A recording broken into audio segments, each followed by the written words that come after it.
just give you all of the variables that are in, like all the unique things that are in that variable you print in that column. So I get summer, winter. I can say DF Olympics equals DF Olympics where DF Olympics equals summer. What did I do wrong? Oh, Olympics. Right? And so that'll give me now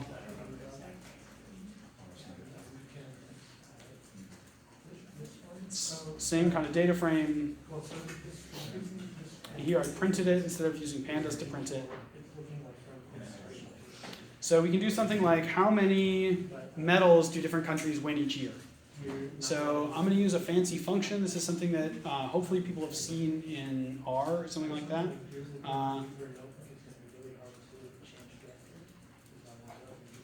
Where I'm going to group by.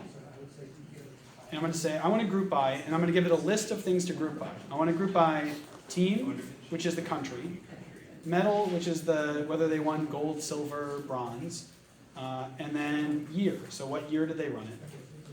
So if I did that, that's just going to give me a group by object. But I can do something with that group by object. I'm going to say count.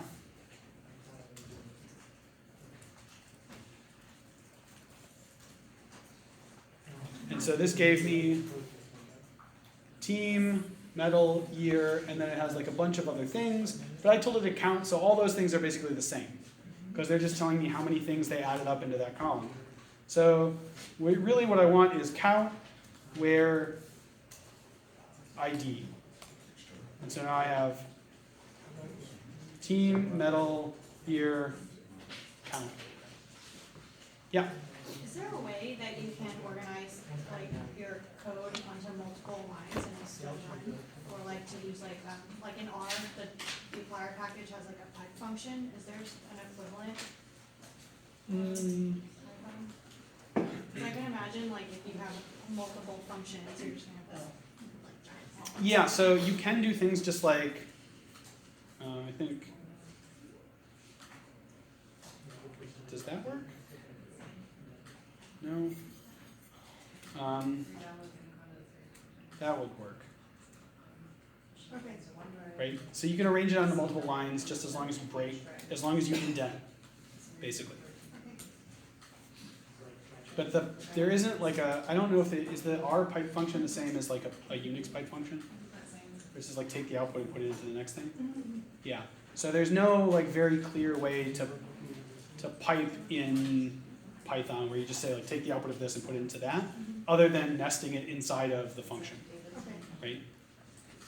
So I can print the winners, right? We're in that space. Now we can reshape it because this is sort of like a weird shape to look at our things because now I lost some of the prettiness of my data frame. And really what I want is I want it to say like this was a team, this is the medal, this is the year, and then this is the object that I'm looking at. So I'm going to say df winners.unstack. So I'm going to unstack my data frame. Medal is the thing that I'm interested in. I don't want NANs in my data frame. Like when they didn't win medals, I want them to have won 0 medals. So I'm going to fill NA with zeros. And in this case, I'm going to have to reset my index. Well, I can do it without the reset index and show you it.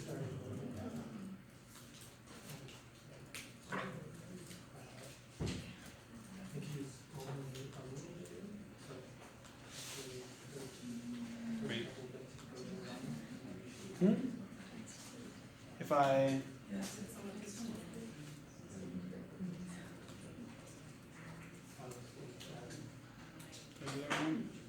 oh, because I already unstacked it.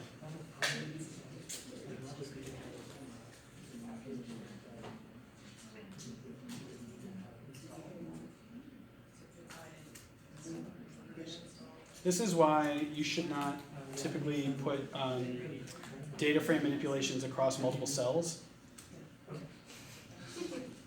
Is because then you screw up, right? So you should, I mean, and as I go down this, as you scroll through this notebook, and hopefully you can get time to do that, you'll find that there's some like tips for how you should organize your notebook with specific things. In this case, now we've got the kind of thing that I want, so it just says, you know, team, year, bronze, number of golds, number of silvers. So now that I have my data frame, I could do something like create a new variable, so the total number of medals. So that's going to be my, if I just print my data frame here, I see it's bronze, gold, silver. If I want to know how many total medals, it's going to be df winners where, and here I can do something sneaky where I give it a list of bronze, gold, silver, dot sum, right? And I just tell it which axis to sum across. I think this should work.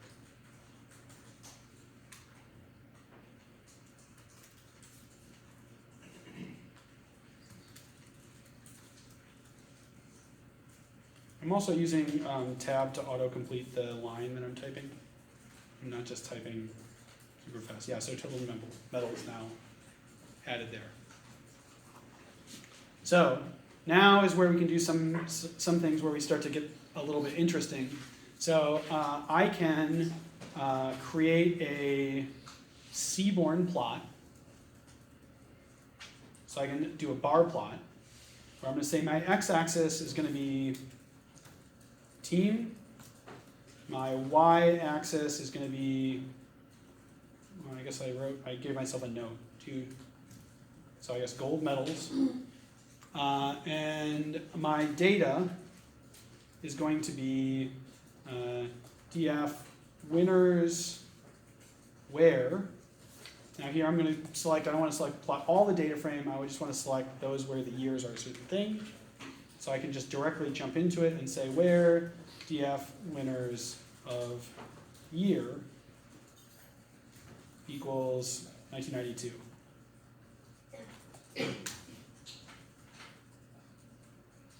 And ta-da, we have a plot.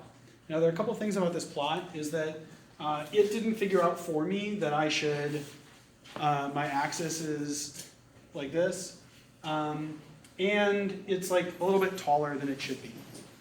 So I can do a few pretty simple things that'll fix that, where I go SNS, I can say, I can name a figure and an axis with a matplotlib figure, which I always call with subplots because it makes it easier to change it later if I want to add things to it.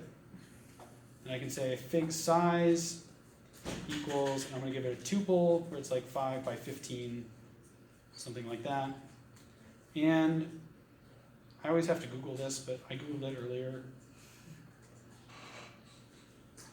So you have to set the tick labels and give it the labels that you want and where you're rotating. So what I'm doing is I'm saying set my tick labels to be what they already are, rotated 90 degrees. Whoops, I did the wrong order of these things. So you can see my plot is like, I made it longer. I wanted to do it the other way. Right? And so now we have a plot of who won medals by year.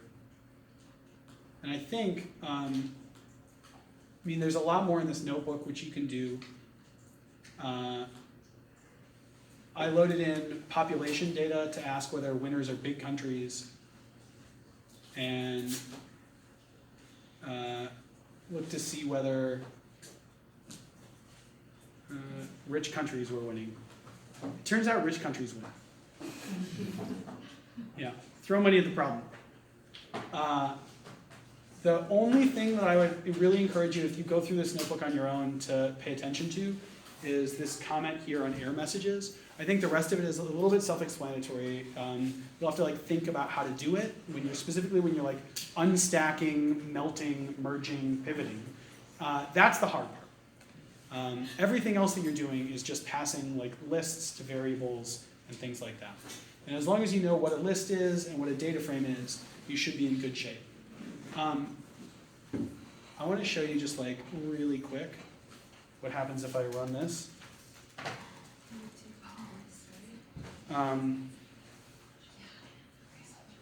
because, so this is, I think, maybe the best advertisement for Python that I can give, which is that there's some new things that people are working on, such as plotting with like Altair.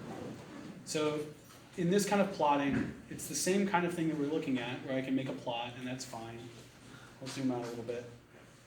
Right. But the neat thing about Altair is that you can add like a little bit of code. So in this case, just adding one line from this previous plot to this plot to allow me to mouse over and get the information from this. Right? And then I can say, I can do something that's even a little bit fancier than that, where I, instead of having one plot with an interactive element, I can actually have two plots with a shared interactive element. So this is the total metals by GDP, and then over there is a plot of year, but I can actually click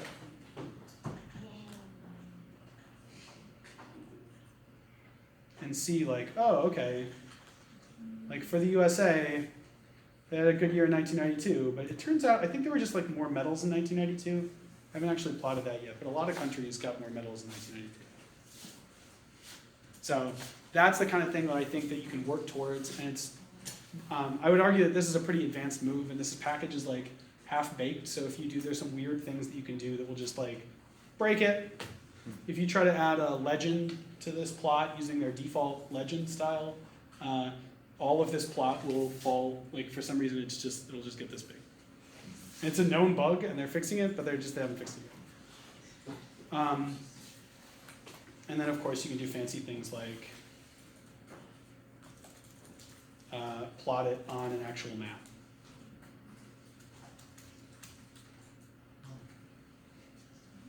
Right.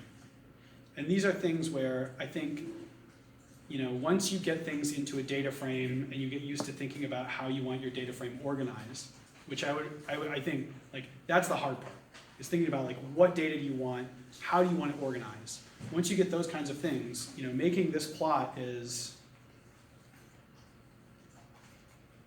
like, reading in my file, changing names, because apparently United States of America and United States aren't the same, merging my two data frames, and then plotting. Right? So there are things like that where when you find the right package, can really help you do things.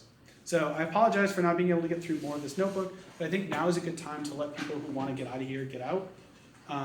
If you guys want to hang out, I can keep going through this notebook, or I can keep answering questions. But. And on that, I have a challenge question. If you can find your dad. Huh? If you can find your dad in the data set. No, he did not win. Oh, he's He didn't play. He didn't win. He was the team leader for the United States team. So I can find people like Gao Jun and Sean Trainer and people like that who played, who he managed. But he's not in there. Yeah.